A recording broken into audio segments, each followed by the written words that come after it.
Сәлеметсіздер ме балалар? Әдебиеттік оқу пәніне қош келдіңіздер. Сабағымызды бастамас бұрын сіздермен сәлемдесіп алайық. Сәлем тілек шыңы, сөзімнің болшыны, адалдық пен парасаттылық кісіліктің құны. Әдебиеттік оқу пәнінің бүгінгі тақырыбы адамдық борышың. Сабағымыздың мақсаты шығарманың тақырыбын анықтау және негізгі ойды білдіріп тұрған мәтін бөлігін сөйлемді табу.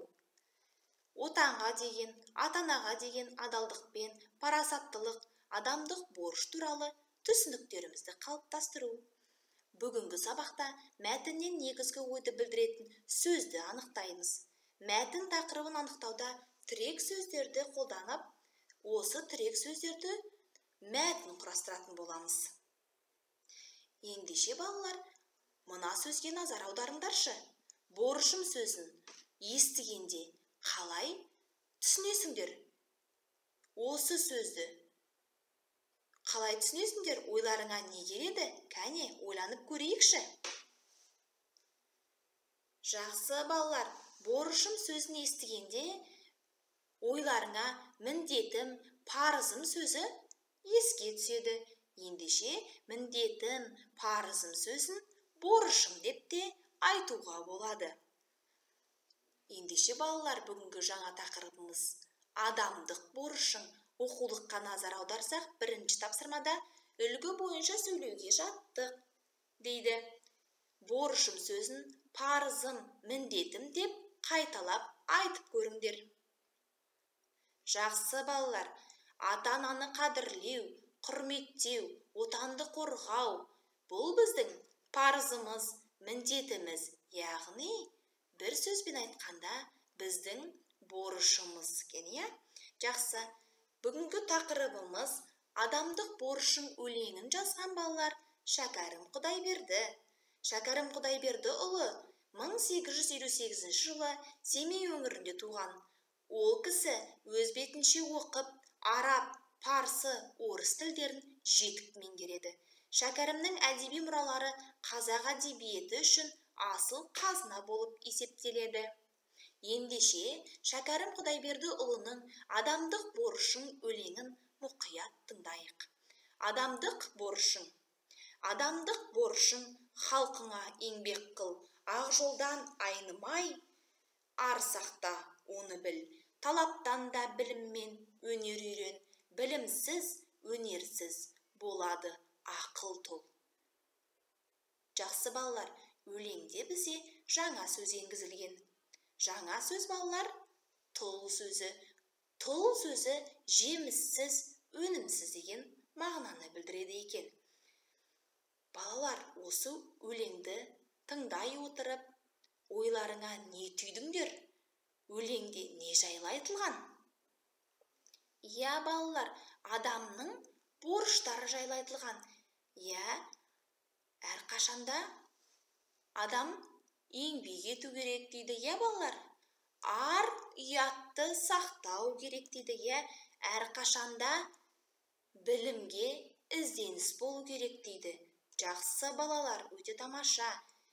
Тағы қандай сөздер айтылған екен? Жақсы, талап, өнер дейді, иә? Талап танып, әрқашанда білім мен өнерді үйрен дейді. Өте жақсы балалар. Яғни біз осы өлеңді оқи отырып, өзімізге әрқашанда ар ұятты болуды, білімді болуды, талапты болуды және өнер үйренуді өзімізге мұқият сақтап аламыз. Жарайсыңдар. Негізгі ойды анықтап алдық өлеңнен. Енді осы сөздерді мағынасына қарай мақал-мәтелдермен сәйкестендірейік. Ендеше біз ол үшін балалар буклет әдісін пайдаланайық. Ар, талап, білім, өнер сөздеріне мағынасы сәйкес мақал-мәтелдерді сәйкестендірейік. Балалар, экранға назар аударайық. Бізге сөздер берілген. Осы сөздерге мына тұрған мақал-мәтелдерді сәйкестендіретін боламыз. ерді намыс өлтірер, қоянды қамыс өлтірер. Қай сөзге? Әрине, ар сөзіне сәйкес келеді. Іздеген жетер мұратқа. Әрине балалар, талап сөзіне сәйкестендіреміз. Өз үйінде ою оймаған кісі үйінде сызу сызар. Бұл мақал-мәтел балалар қай сөзге келеді? Әрине, өнер сөзіне тіркеп қоямыз. Келесі, оқығаныңды айтпа, тоқығаныңды айт. Әрине, білім сөзіне тіркеп қоямыз. Жақсы балалар, тексеріп көрейік. Жарайсыңдар балалар, тамаша жұмыс болды. Әрі қарай балалар, жұмысымызды жалғастырайық. Оқулығымызда 3-ші тапсырма берілген.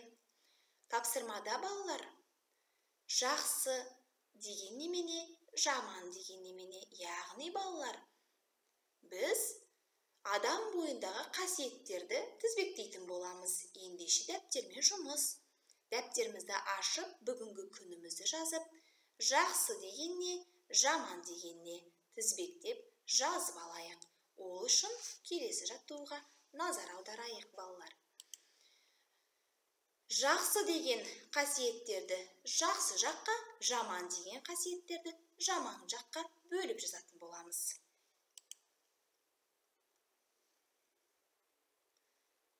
Ендеше, өнерсіз жаман қасиет әрине, талаптану жақсы қасиет, өнерлі болу жақсы қасиет, білімсіз болу әрине жаман қасиет, үлкенді сыйламау жаман қасиет, ар сақтау жақсы қасиет. Ендеше бағалап көрейік. Өте тамаша, сіздерден осындай жақсы қасиеттері бар мінездер табылады деген сенімдемін. Балалар, келесі қалыптастырушы бағалауға назар аударайық. Біз адал елдің ұрпағымыз тақырыбында тірек сөздерді пайдаланып мәтін құрастырамыз. Мәтін құрастырмас бұрын бейне материалға назар аударайық.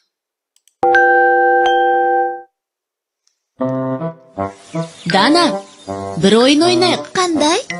Алдымен екеуміз кез келген 5 сөз немесе сөз тіркесін жазайық. Қалғанын кейін айтам. Мәтінді құрастыруға негіз болатын сөздер тірек сөздер деп аталады. Біз осы сөздердің барлығын пайдалана отырып, шағын әңгіме жазуымыз керек. Әңгімеміз жүйелі шығу үшін бұл сөздердің бәрін біріктіретін тақырыпты тауып аламыз.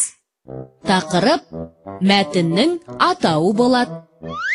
Мәтінде не туралы айтылатынын көрсетеді. Түсінікті болса, сен өз мәтініңді жаз, мен өзімдікін жазам. Жақсы балалар, ендеше сіздерге тақырып біз адал елдің ұрпағымыз тақырыбында мына тірек сөздерді пайдаланып мәтін құрастыру керек. Уақыт кетті. Жарайсыздар балалар. Сіздер біз адал елдің ұрпағымыз тақырыбына өте тамаша мәтін құрастырып деген ойдамын. Ендеше балалар, бүгінгі сабағымызға кері байланыс жасап көрейік. Бүгінгі сабағымызға назар аударсақ, бүгінгі сабағымызда балалар біз мәтіннен тірек сөздерді таба алуды үйрендім, мүлдем үйрене алмадым, қосымша көмек керек, тағы үйренгім келеді. Әрқайсымыз өзімізге тиістісін басамыз. Жақсы балалар. Өте тамаша балалар. Келесі, адам бойынан жақсы мен жаман қасиетті ажырата алуды. Өте тамаша балалар. Келесі, тірек сөздерді пайдаланып мәтін құрастыруды керегін басамыз. Өте тамаша балалар. Ендеше балалар, өте тамаша. Келешекте сіздерден елдің адал ұрпақтары шығатынына кәміл сенімдімін. Балалар, еліміздің ұрпағы адал болса, болашағымыз нұрлы, келешегіміз кемел.